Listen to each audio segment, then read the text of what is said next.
So it's 2006. I'm in Brooklyn, New York, and I'm sat on a couch watching television with a man that I'm in a relationship of sorts with. Music Soul Child's video for Who Knows comes on the television, and I burst into tears. I burst into tears because in the song it's all about who knows, somehow this might be the last relationship we have. Maybe we'll end up together forever. And I just know that is not going to happen for us. And so I'm crying about that.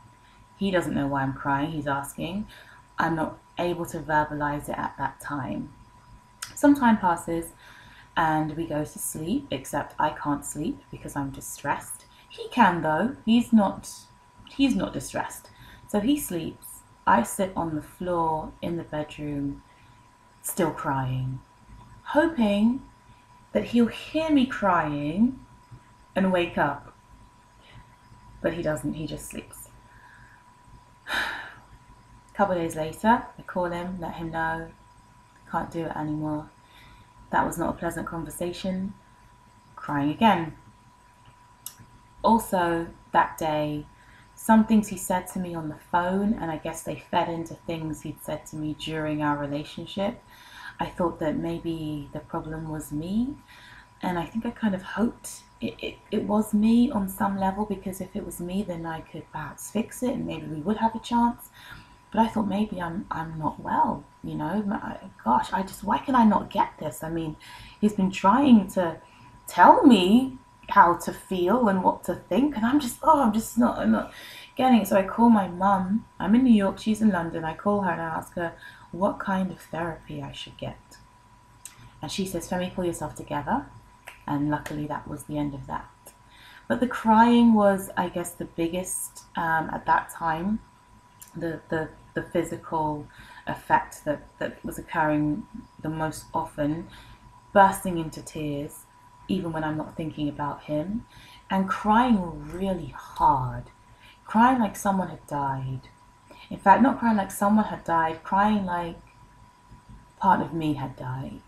The kind of crying where you don't want to cry anymore because the muscles in your stomach are so sore, you know? Like I was in pain. It hurt to cry, not just emotionally, but physically hurt to cry. Also, a sense of panic. Sometimes I would just, for a split second, feel like I'd lost. Well, you know, you go in the shop and you're going to buy something, you look in your bag, you think you've lost your purse, and for that second you're frantic. I experienced that quite a few times. But I guess what happened after that is about 5 months later, I had heartburn for the first time in my life. And that was the first sign of what turned out to be something called achalasia. And achalasia is a motility disorder. It means I have no peristalsis in my esophagus, and it's very hard for me to eat and drink.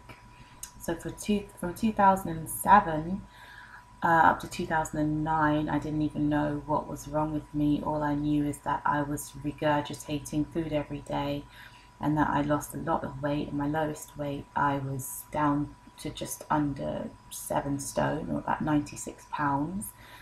And then 2009, I found out what it was. I knew there was an operation I could have to help me, but I wanted to believe that I could get well because it just come from nowhere. It's a condition that has no cause and no cure. And so I thought, well, that's not how the universe works, you know, cause and effect, man. So maybe if I could just figure out what caused it, I can undo it.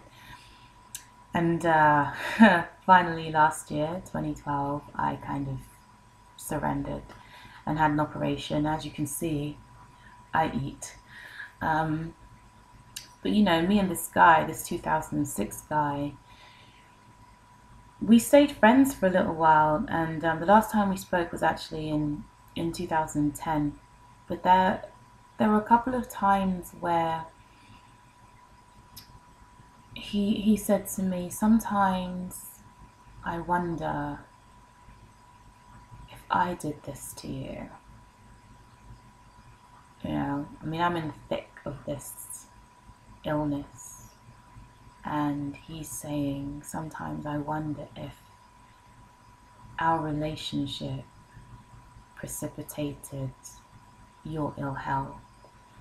And there were times when my response was, yeah, I wonder that too. That's partly because, in Western medicine, as I say, no cause, no cure, but certainly in Eastern medicine, I was asked, what happened to you before this started? What trauma did you experience? And I remember saying to my Ayurvedic doctor, well, I did have a really bad broken heart. And he leaned forward and he said, I'm so sorry. And it was like he understood that it was that serious. So my physical effects from that breakup, most certainly crying, anxiety, pain in the stomach, pain in the chest, feeling like I'm losing my mind, and perhaps, who knows, a lasting effect would be achalasia. In terms of the location of the breakup and whether or not I could ever return to that space, well, life is funny, because a year later, in 2007, I was sat on that very same couch, breaking up with a completely different man.